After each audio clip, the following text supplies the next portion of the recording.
Guys and gals, today I'm drinking cherry bubbly and my name is Luke. I've never seen Willy Wonka and the Chocolate Factory, either of them, but so that's cool. Today's video is not what I had in mind to release today. I was working on a Star Wars video. I was editing it last night and I realized that I didn't record a conclusion. So instead, we're gonna have a different video.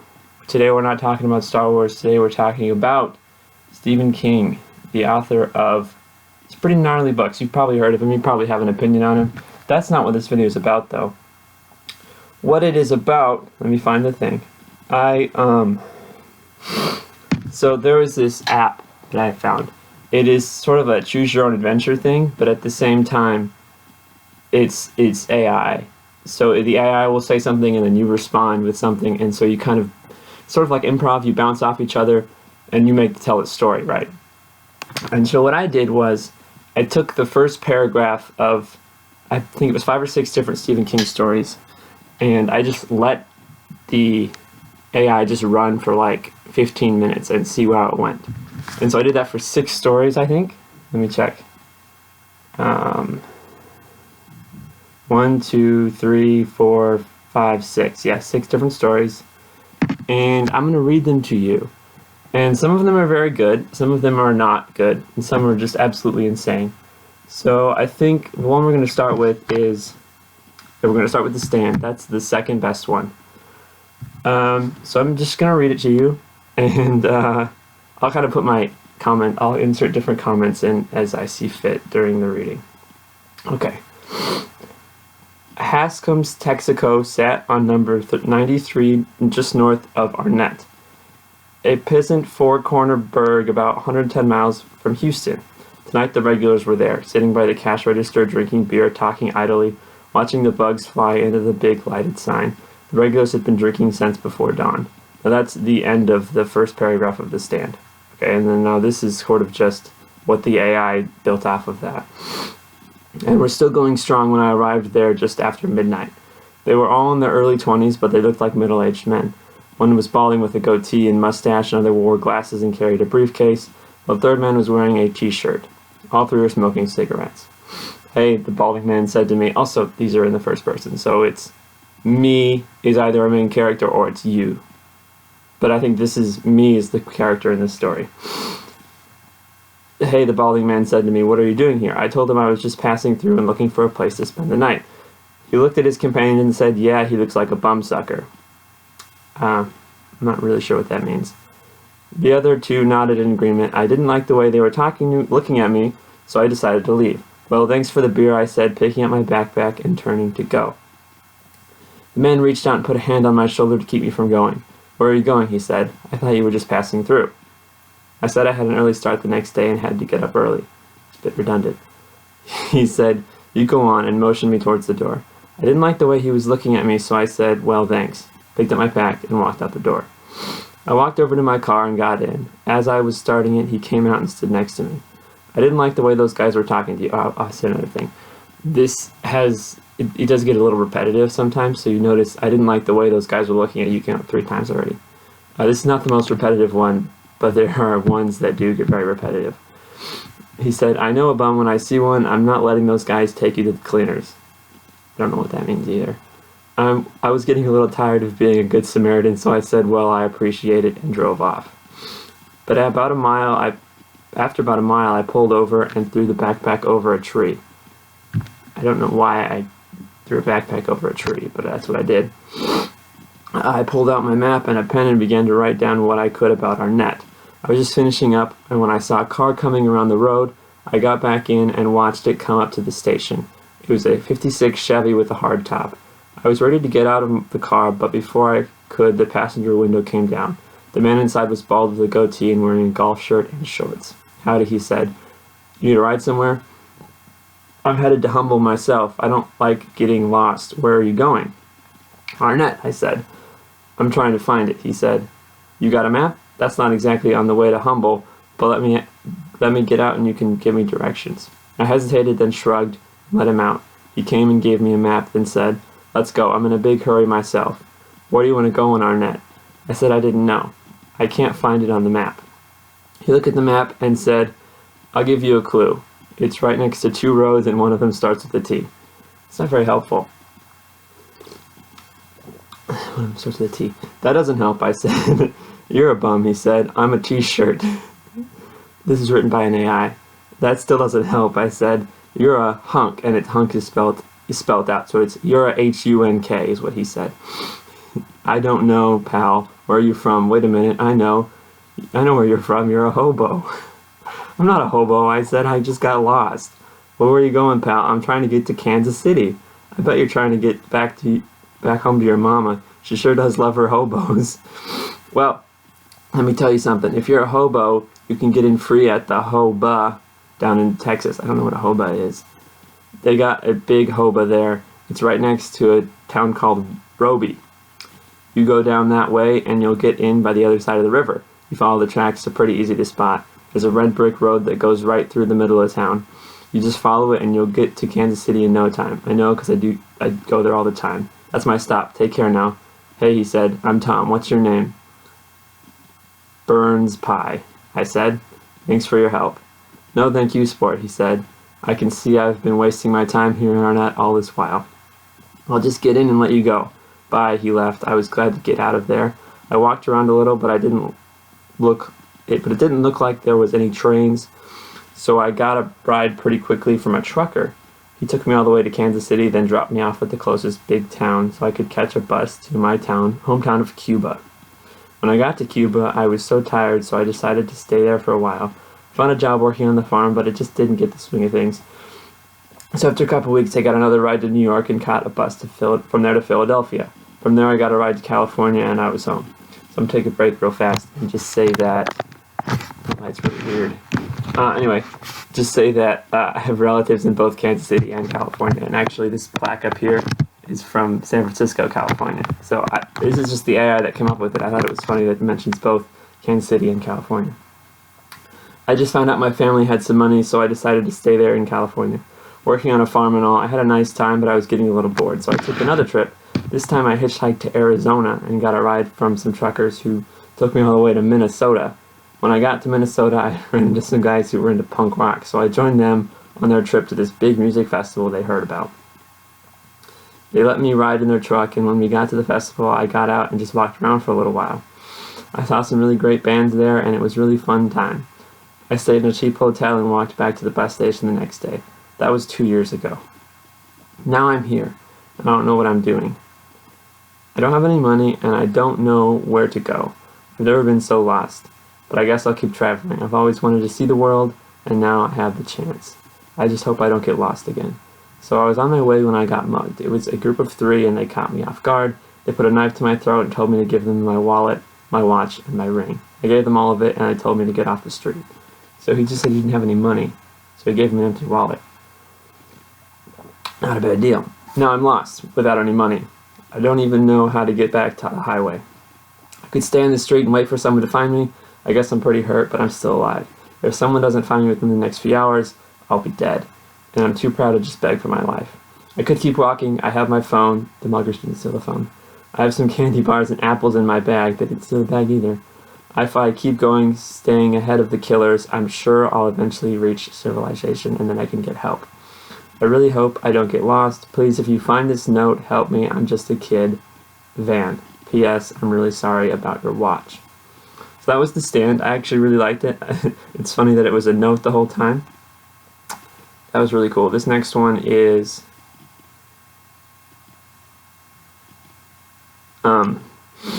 this next one is the first paragraph of the 1999 novel, The Girl Who Loved Tom Gordon. And it starts out really good, but about halfway through it goes off the rails really fast. So just kind of buckle in and just expect anything. The world has teeth, and it could bite you with them anytime it wanted. Teresa McFarlane discovered this when she was only 9 years old.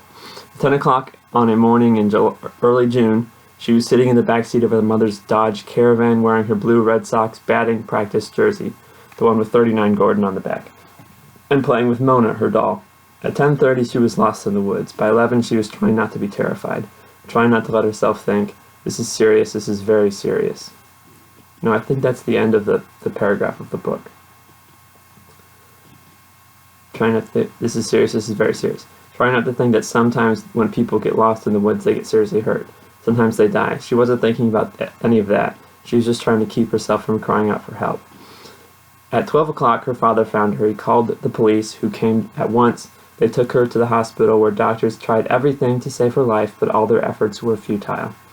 The world had teeth, and it could bite you with them any time it wanted. Teresa McFarlane discovered this when she was only 9 years old. Tells you something you don't know.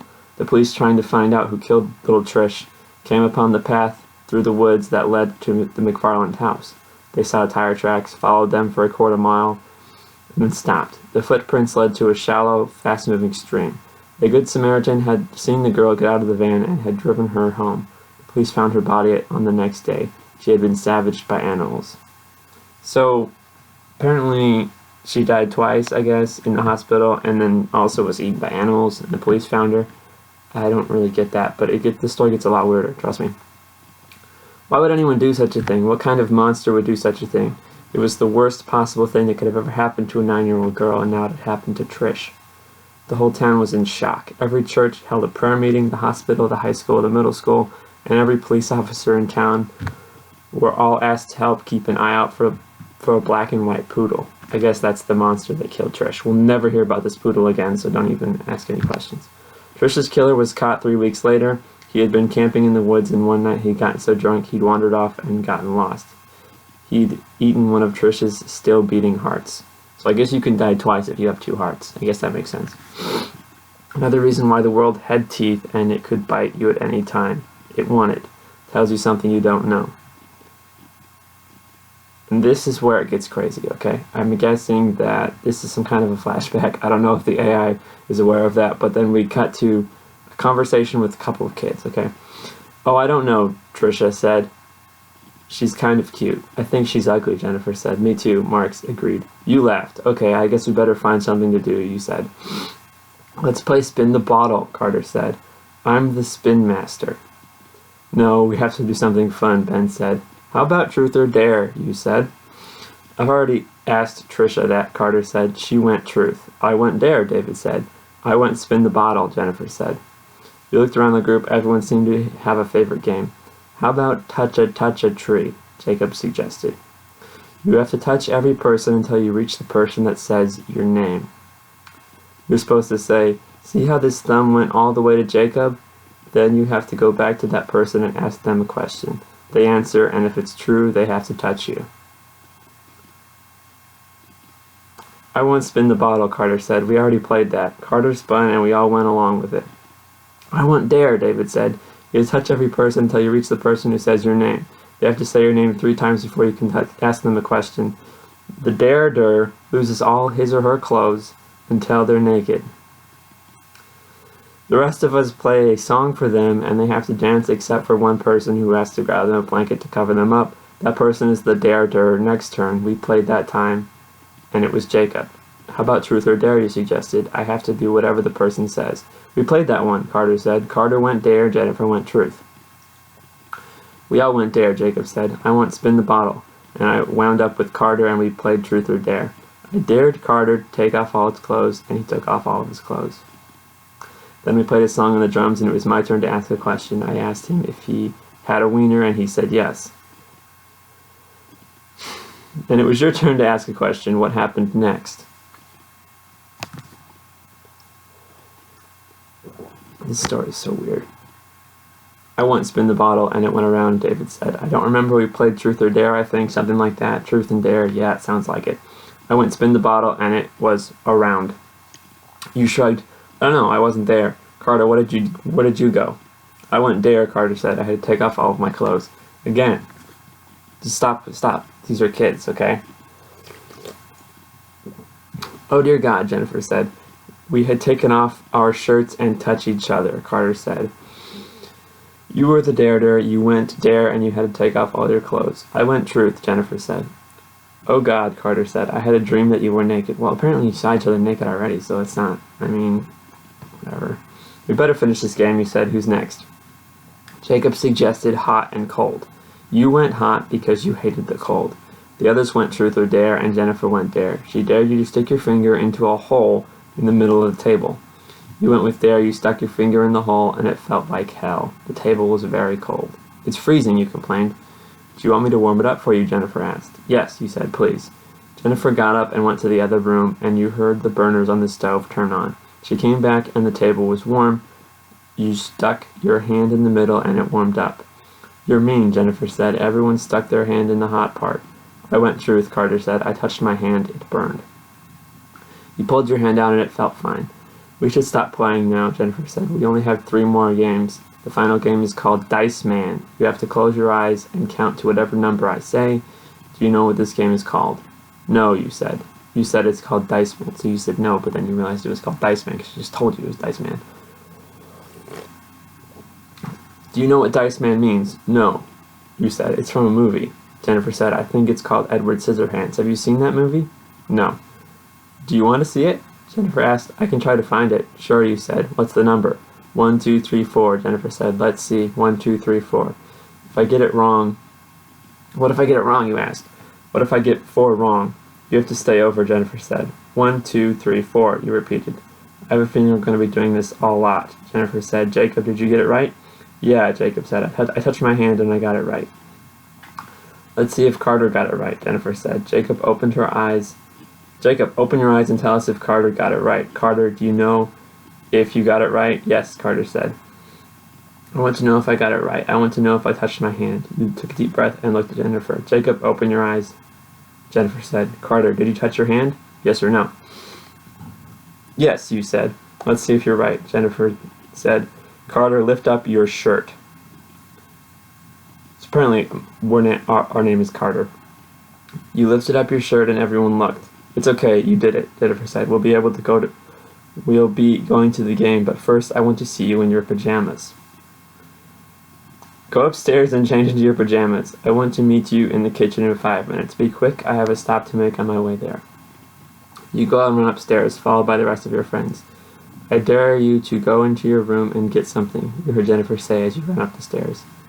You got into the bathroom and looked at yourself in the mirror. You were a normal-looking boy. There was nothing special about you. But looking at the mirror, you saw an otherworldly smile appear on your face. That smile didn't belong to you. It belonged to someone else. You took a deep breath and let the smile fade. You were still you. That never gets brought up again either, so don't even... You stripped out of your clothes and got your pajamas. Then you heard Jennifer calling your name. Are you decent? You heard her say. At this point, who cares? I mean, you've already seen each other naked, I guess, right? Yes, you said, coming out of the bathroom. Come downstairs, you said, we have a lot to do. You looked at yourself one more time in the mirror. I look like him, he said. You said, I am him. We're going to the game, you said. I need you there. Can you come? Yeah, I'll be there, you said. I have to go. See you there, Jennifer said. I think Jennifer never gets brought up again, if I remember correctly. You looked one more time at yourself in the mirror. The other you had disappeared. You were back to being yourself. Okay, you said to the reflection, I have to go. You walked downstairs and you followed your mom to the car. So there was an adult here this entire time. You're playing weird games with other children, and there was an adult here not doing anything about it. Stupid adults. I have to go. You walked downstairs. You were quiet in the car, and you didn't say another word until you drove to the stadium. We're here, your mom said, pulling into a parking space. Go get your tickets, and I'll go get the gear. You got out of the car and walked into the stadium. You looked around as you walked, taking in the sights. Eventually, you reached the ticket counter. Good evening, the woman at the ticket counter said. How may I help you? 2 tickets to the game, you said. We have a party of 8. How does that work? 2 tickets, party of 8? That'll be $20. It's a cheap game. The woman said. You pulled out your wallet and you counted $20. The woman gave you a ticket and you walked back to the car with your mom. You took the tickets out of your pocket and looked at them. They were for the front row, J. Row 17. You fist pumped the air. I can't believe it, your mom I can't believe it, you said. I have the best seats in the house. We have seats, your mom asked. Are you sure? I got 2 tickets from the front row, you said. It's all thanks to Jacob. I don't care about that, your mom said. I want you to act like a big boy and not shout from the stands. We have front row seats. I'm not going to have little kids in my face. Fine. She takes her baseball very seriously. You went back to the car and you drove off towards the stadium. You arrived at the stadium and walked into the stadium with your mom. You followed her down the hallways until you reached the baseball diamond. You wait here, your mom said. I have to go get the gear, and then we'll be down together. Okay. Okay, you said. Your mom walked away from you. You looked around the empty hall. Eventually, you saw Jacob walking towards you. He was wearing a blue Letterman jacket and blackboard shorts. Blackboard shirts. Blackboard shorts. Hey, he said. You got the tickets for us, you said. I sure did, Jacob said. How are you feeling about the seats? They're perfect, you said. I can't wait to sit courtside. Courtside, Jacob said. We're at the home stadium. It's in J section, you said. Row 17. I'm pretty sure that's in the front row. That's pretty impressive, Jacob said. We have the same seat. You do, Jacob said. Yeah. Jacob said, I got two. It's all thanks to Carter. He was all like, we can get good seats if we buy them. So I did. You can get good seats if you buy them. Yeah, that's how it works.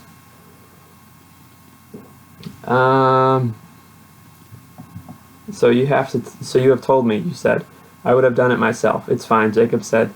Carter always manages to get us good seats for the game. Just then you heard a bunch of screaming from the hallway. You came from the other end where the baseball team's room was. Sounds like the team's here, Jacob said. I'd better go. Me too, you said. See you later. See you later, Jacob said, and he walked off. You walked down the hallways towards the baseball team's room. You stopped at the hallway, leaning backwards against the door jamb and looking inside. You saw Carter sitting on a white couch in the middle of the room. There you are, Carter said. Come on in, man. You walked into the room and you saw a bunch of other people sitting around the room. This is my friend Cade, Carter said, and those are the other players on the team. You looked at all the players and finally you saw one you knew. It was David, Carter's brother. He was wearing black and blue skinny jeans and a black tank top with his muscles bulging. You remembered how he used to look when you first met him. He was so skinny. That's Jacob, Carter said. As Jacob walked into the room, and of course that's David. David gave you a wave and you waved back. This is so exciting, Carter said. Our favorite model and our favorite player. I don't know about that, you said. Shut up, Cade, Carter said. Do you want a drink, man? Yeah, I'll have one too, you said. Carter looked at his watch. We only have 5 minutes, he said. We've got to get to our seats soon. I want a rum and coconut water, someone said. Come on, let's go, Carter. We only got 5 minutes. The team walked out of the room and quickly followed. You walked down the stairs and into the tunnel. You walked down the tunnel and into your seats. You walked into the seats where you sat down next to Carter and you were in awe. The stadium was full of people and the field was full of players. Dude, this is insane. I can't believe this. I can't, Carter said. The team walked onto the field and home fans went wild. They waved giant American flags and wore red, white, and blue. They obviously supported the home team, the Los Angeles Rogues. I don't think that's a real team. I don't know sports, but I don't think that's a real team. The home team warmed up, and it was your turn to shine. So apparently you're on the team now. You were in the stadium, but now you're on the team now. You stepped up to the plate and you swung it for a fast pitch. It was a high fastball, and you swung hard. The next pitch was a low one, and you were able to easily tickle it into the center field. You looked up to see if you were out, and instead you saw a man running on the field. It was the home plate umpire. Why'd you swing? You're out, he yelled. The crowd went wild as you jogged towards the base. As you rounded the bases, you realized you were up to bat next, but you just batted. I guess this is some kind of street baseball, where people can come to the stadium, play, and you just hit the balls, and people were just chucking. I don't know. As you raised the bat, the home plate umpire yelled, "Strike one." You tried to take a deep breath as the next pitch was a low one that went well out of the zone. You could have swung at it, but it would have been futile. Instead, you decided to wait for the next pitch. The next pitch was a high fastball, and you knew it would be a good one if you swung at it. Instead, you decided to wait and see what the next one was. It was a high fastball, and you swung hard at it. As you connected with the ball, you heard a loud crack as your bat shattered. You stumbled and fell to the ground as the umpire called foul ball. "Cade," Carter yelled. "Get up." So I think at the original part of the story, our name was Carter, but now it's Cade. And I just need to say that this AI likes to introduce characters, but then when there's a whole bunch of them, it gets them confused. So I think now our name is Cade, but at first it was Carter. But now Carter's somebody else. The first one was a high and the next one was low. You knew if you tried to swing, you'd miss the high one and probably also miss the low one. Also, your bat just shattered. So that's, you decided just to wait and see what the pitcher threw, and sure enough, he threw a changeup. It was a slow pitch, and you had all the time in the world to see it. The wind was taken out of your sails as you watched it bounce off the dirt. You picked it up, and as you did so, the pitcher stepped on the rubber. He threw the ball into his glove and stepped back. The umpire yelled, "Play." You ran as fast as you could to get to the bag and slid into for a single. The next batter, Carter, stepped up to the plate. As he raised his bat, you saw the first pitch. It was a high but nasty fastball. He swung at it and missed. The next pitch was a low one, and he was able to adjust it in time to hit towards right field. It was a single, and he was able to move to second base. That brought up the next batter, who was Chris. He stepped up to the plate, and it looked like he was hitting a slump. He raised his bat and looked ready to bust out of it. First plate was a high fastball, and he was able to watch it sail into second field. The second pitch was a low one, and it crushed towards third base. As the ball headed towards the seats in right field, you heard a click. The bat was broken, and it would be inaudible by the home crowd. You looked up in time to see the third pitch. It was a fastball, and it headed straight for his chest. You could see him squaring his shoulders to make a jump for it, but he was too late. The ball rolled into the dirt and into center field, allowing Carter to easily slide into third. The pitcher threw another pitch, a changeup, and Chris hit it right into the right field stands for a double. That brought him home, and the crowd went wild. The next batter, Cole, stepped up to the plate. He raised his bat, and you saw the first pitch. It was a high fastball, and he crushed it into the gap into right field. It was a home run, and the stadium erupted. The next pitch was a high fastball, and he popped up towards third base. The third pitch was a low one, and he crushed it towards the first base. The ball got away from the first baseman, and he was unable to make a leaping catch. As he tried to get back to it, Cole said to him, the first baseman grabbed his face in pain and fell to the ground. The next pitch was a fastball right down the heart of the plate. It was a 2-home run, and the game was over. The pitcher walked over. Finally, it's over. This is a bunch of baseball jargon I don't even understand, and I'm sorry that you have to go through it. The pitcher walked over at the mound, and as the crowd went wild, you stood up with everyone else, pumping your fists in the air and yelling. The team ran towards you as you raised your arms in triumph. They piled on top of you and hugging each other. The announcer blared over the loudspeaker, and you heard the crowds in other stadiums cheering for you. So apparently there's multiple stadiums, and even the other ones are cheering for you. As you were only able to see a bit of the coach as he motioned you over. "Come on, we have to go celebrate," he yelled. You nodded and got off the ground. You jogged over to him, and he handed you a giant trophy. It was bigger than you were. "Congratulations, you won the league," he yelled. "Now let's go get your bonus." You nodded and followed him off the field.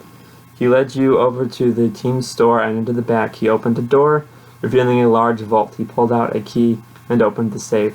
He began sorting through it and pulled out a large amount of money. He handed you each a stack of it as you walked off the field. "That's your share. Now let's go celebrate." You went with your team to a local bar. You're a child, remember. They got incredibly drunk, and you helped pour alcohol for them. They even brought you a couple shots. It was a great time until the next morning. You were woken up by someone punching you in the side of the head. You turned to see two of the players from the other team. "We're going to kill you." You were too drunk to be terrified, so you just laughed. They looked at each other and attacked. You didn't even see it coming. They punched and kicked you and beat you to within an inch of your life. When they were done, they led you outside and dumped your bloodied and battered body in the back of a van. You drove to an abandoned house and bound your hands behind your back. "Welcome to the pack." You slowly turned to face them. There were 5 of them, all holding large, deadly-looking weapons. "We're the wolves. We've been killing innocent people so the wolves can gain power over our territory. Now you will become one of us or you will die." So apparently the other baseball team is like a weird cult gang thing. You say, "I would rather die." You'd rather die than become one of the werewolves. With your last bit of strength, you stand You send your head crashing into the werewolf's face. He collapses before you pass out. You wake up in a hospital bed and realize it's the last night before the full moon. You feel incredibly dizzy and stagger to your feet. You feel your head, realizing that you have a large gash from ear to ear, so it goes across your forehead, I guess.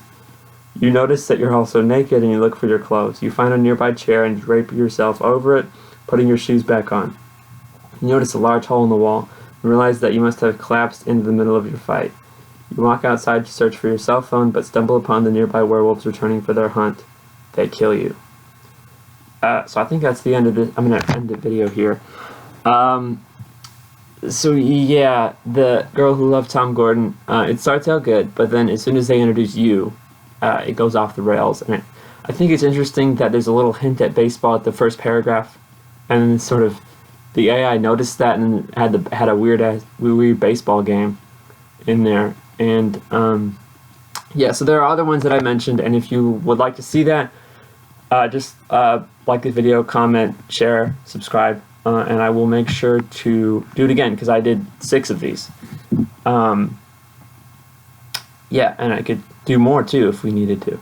So yeah, thank you for liking, subscribing. Check out our Facebook group, Instagram, Patreon. It's all in the description. So I don't know how to end a video.